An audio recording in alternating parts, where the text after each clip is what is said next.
حق کی راہ کے یہ مسافر اپنی جان کس طرح راہ خدا میں سپرد کر رہے تھے۔ اہل کوفہ سہمے ہوئے ڈرے ہوئے ابن زیاد کے دربار میں بیٹھے تھے، اور امام حسین رضی اللہ تعالی عنہ کے قتل کا، ان کی شہادت کا انہیں دکھ تو تھا، لیکن ان کے اندر ہمت، طاقت اور توانائی نہیں تھی۔ ان کی تلواریں یزید کے ساتھ رہیں اور دل امام حسین رضی اللہ تعالی عنہ کے ساتھ رکھنے کی بات کرتے تھے۔ پھر یہ قافلہ کوفہ سے چلتے چلتے دمشق کی جانب عازم سفر ہوا۔ ایک اونٹ پہ تین لوگوں کو سوار کیا گیا تھا۔ امام زین العابدین کو سوار بھی کیا گیا اور بدن پر زنجیریں بھی باندھی گئیں، جکڑ کر کے سواری پہ بٹھایا گیا۔ اللہ اکبر! جہاں جہاں سے یہ لوگ گزرتے، لوگوں کو ان کی حالت پہ رحم آتا۔ بہت سارے لوگ نہیں جانتے تھے یہ کون ہیں۔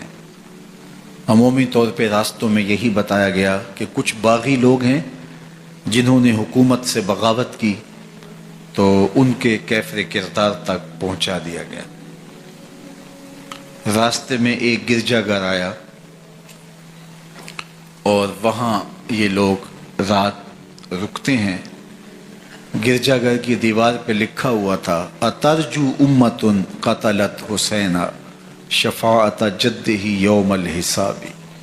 کیا وہ امت جنہوں نے حسین ابن علی کو شہید کیا، قیامت کے دن انہی کے نانے سے شفاعت مانگیں گے؟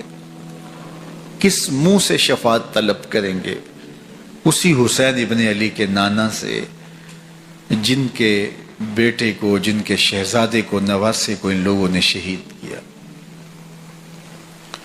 جب یہ تقدس مآب قافلہ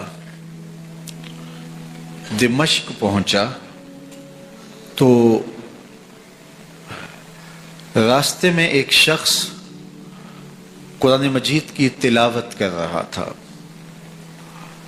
اپنے مکان کی چھت پہ بیٹھ کے تلاوت کر رہا تھا، اور یہ قافلہ اس طرح سے گزر رہا تھا کہ شہیدوں کے کٹے ہوئے سر نیزوں کی نوک پہ تھے، اور عصمت شیار خواتین اور امام زین العابدین اونٹوں پہ بندھے ہوئے تھے۔ تو پڑھنے والا تلاوت کر رہا تھا کہ کہف اور رقیم یہ ہماری نشانیوں میں سے بڑی عجیب نشانیاں ہیں۔ تو جب وہ پڑھ رہا تھا تو سر حسین سے آواز آئی: یا تالی القرآن، اے قرآن پڑھنے والا، اصحاب کہف سے زیادہ عجیب قتلی و حملی، میرا قتل کرنا اور نیزے کی نوک پہ چڑھایا جانا ہے۔ یہ قافلہ یزید کے دربار میں پہنچتا ہے۔ یزید بہت خوش ہوا اور اس نے حضرت امام زین العابدین رضی اللہ تعالیٰ عنہ سے کہا کہ تمہارے باپ نے میری حکومت کے خلاف بغاوت کی اور وہ اپنے انجام کو پہنچے۔ تو آپ نے جواب میں قرآن مجید کی آیات کی تلاوت کی اور اہل بیت کے مناقب اور فضائل بیان کیے۔ سیدہ زینب سلام اللہ علیہا کا ایک خطبہ اہل بیت کی عظمت، مناقب اور فضائل میں یزید کے دربار میں اپنی انوکھی اور البیلی شان رکھتا ہے۔ یزید پہلے تو خوش ہوا، لیکن جب اس نے لوگوں کے چہرے دیکھے تو وہ پریشان ہو گیا۔ حتیٰ کہ یزید کے دربار میں ایک عیسائی سفیر آیا ہوا تھا، تو اس نے جب کٹے ہوئے سر دیکھے اور خستہ حال سادات کی شہزادیوں کو دیکھا تو اس نے کہا یہ کون لوگ ہیں؟ تو اسے بتایا گیا، تو اس نے بڑے تعصف کا اظہار کیا، کہا کتنے بد نصیب لوگ ہو، ہمارے پاس حضرت عیسیٰ علیہ السلام کے گدھے کا کھر موجود ہے اور ہم اسے بھی عزت کی جگہ پہ رکھے ہوئے ہیں، اور تم کتنے بدبخت ہو، اپنے رسول کے نواسے کو شہید کر دیا۔ بے مروت بے وفا تیرا بھی کیا افسانہ ہے، جس نے اپنی ہی شمع کو گل کیا تو وہ پروانہ ہے۔ تو یزید نے جب لوگوں کے تیور دیکھے اور بدلتے ہوئے حالات دیکھے تو اس نے تعصف کا اظہار کیا اور کہا اللہ برا کرے ابن زیاد کا، وہ امام حسین کو میرے تک پہنچنے دیتا تو میں ان سے اچھا معاملہ کر لیتا۔ کچھ لوگ اس سے یزید کو بری الذمہ قرار دینے کی کوشش کرتے ہیں، لیکن یزید کے اپنے حکم سے سب کچھ ہوا۔ ابن اسیر نے لکھا ہے کہ جب یزید مرا تو ابن زیاد دمشق آ رہا تھا، اس کے ساتھ مسافر بن شریح بھی تھا، تو اچانک وہ کچھ سوچنے لگا۔ تو مسافر بن شریح نے کہا کہ ابن زیاد میں تمہیں بتاؤں تم کیا سوچ رہے ہو؟ کہا بتاؤ۔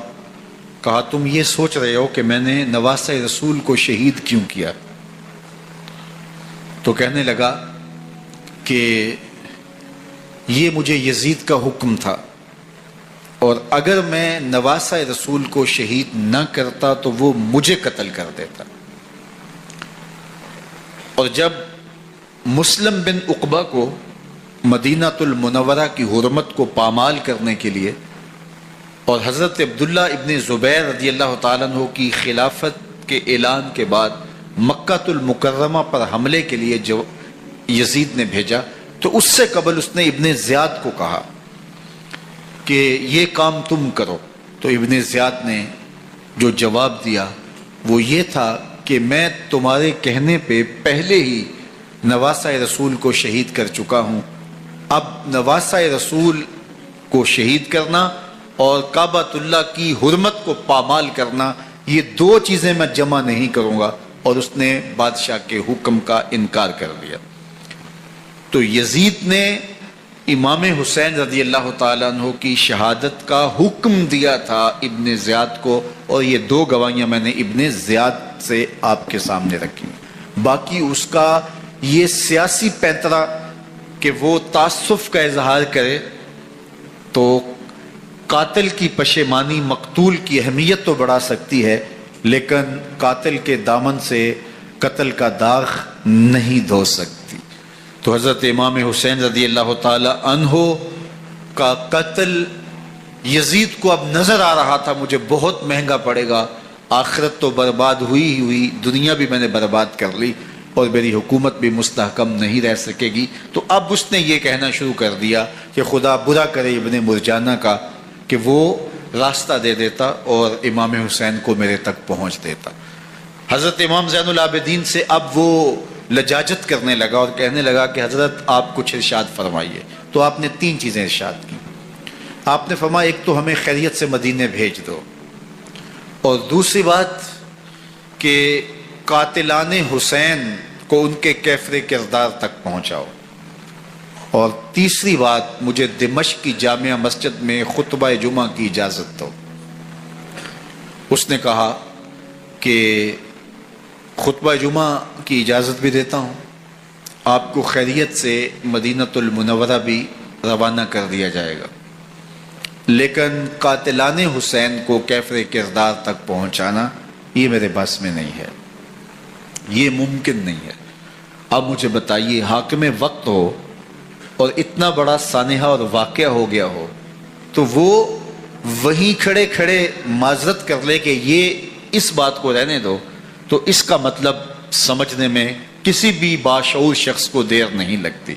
اسے چاہیے تھا کہ وہ کہتا کہ میں اس کی تحقیق کروا کے جو بھی مجرم ہے وہ کیفر کردار تک پہنچے گا، اور آپ نہ بھی کہتے تو یہ میں کرتا چونکہ میں حاکم وقت ہوں۔ لیکن اس نے فوراً کہا کہ یہ ممکن نہیں ہے، تو اس کا مطلب کیا کہ مجرم میں خود ہوں، تو میں اس سے جو ہے وہ بچنا چاہتا ہوں۔ تو اس نے حضرت امام زین العابدین کو کہا دو شرطیں تو قبول ہیں، لیکن یہ تیسری شرط قبول نہیں ہے اور یہ ممکن نہیں ہے۔ تو یہ واضح اس بات کا اشارہ ہے کہ یزید کے حکم سے، اس کی منشا سے اور اس کے کہنے سے حضرت امام کو شہید کیا گیا، اور اس نے حضرت امام حسین رضی اللہ تعالی عنہ کے مبارک لبوں پر چھڑیاں بھی ماری اور آپ کے دانتوں پر ضربیں لگائیں چھڑیوں کی۔ وہ تو ایک صحابی وہاں موجود تھے جو کھڑے ہو گئے، انہوں نے کہا ارفع ھذا الکدیب عن ھاتین الشفتین، ان ہونٹوں سے چھڑی ہٹا لے، میں نے ان آنکھوں سے رسول اللہ کو یہ ہونٹ چومتے ہوئے دیکھا ہے۔ جس طرح ابن زیاد کے دربار میں ہوا تو یہاں بھی ہوا۔ اللہ اکبر۔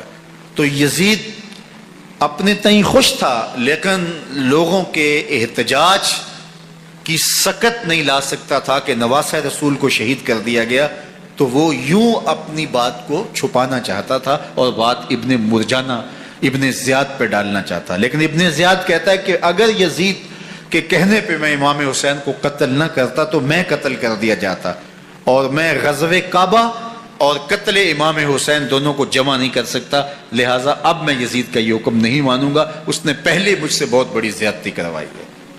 یہ تاریخ کی معتبر کتابوں کے اندر موجود ہے۔ اب یزید نے کہا دو باتیں مان لیتا ہوں، آپ کو مدینہ المنورہ بھی رخصت کر دیتے ہیں، اور دوسرا آپ کو مسجد دمشق میں خطبہ کی اجازت بھی دیتے ہیں۔ اللہ اکبر۔ یہ وقتی تصرف تھا اس کا، ورنہ یہ کون ہے اجازت دینے والا؟ ممبر تو حسین ابن علی کے نانے کا ہے۔ خیر مسجد دمشق میں گئے، لوگوں کا ہجوم تھا، حضرت امام زین العابدین ممبر پہ جلوہ فراز ہوئے۔ خطابت تو ان کے گھر کی لونڈی ہے، تو جب آپ نے کھڑے ہو کر کے خطبہ دیا اور فضائل و مناقب اہل بیت بیان کیے، لوگوں کے سینوں کے اندر آتش محبت اہل بیت کی جوش مارنے لگی۔ یزید ڈر گیا کہ اگر کچھ دیر خطبہ جاری رہا تو کہیں ایسا نہ ہو کہ لوگ میرے خلاف اٹھ کھڑے ہوں، تو اس نے مؤذن کو اشارہ کیا اور وہ اذان دینے لگا۔ تو اس نے کہا اللہ اکبر اللہ اکبر، تو حضرت امام زین العابدین نے کہا اس میں کوئی شک نہیں کہ اللہ سب سے بڑا ہے۔ پھر کہا اشہد اللہ الہ الا اللہ، تو امام زین العابدین نے فرمایا کہ ہم نے اس بات کی اپنے خون سے گواہی دی ہے کہ اللہ کے علاوہ کوئی معبود نہیں ہے۔ پھر اس نے کہا اشہد ان محمد رسول اللہ، تو حضرت امام زین العابدین نے یزید کی آنکھوں میں آنکھیں ڈال کے کہا یزید دیکھ، اذان میں تیرے نانے کا نام ہے یا میرے نانے کا نام ہے؟ تو حسین ابن علی رضی اللہ تعالیٰ عنہ کا نام کبھی بھی مٹنے والا نہ، زیاد کا وہ ستم رہا نہ یزید کی رہی وہ جفا، رہا تو نام حسین جسے زندہ رکھتی ہے کرب۔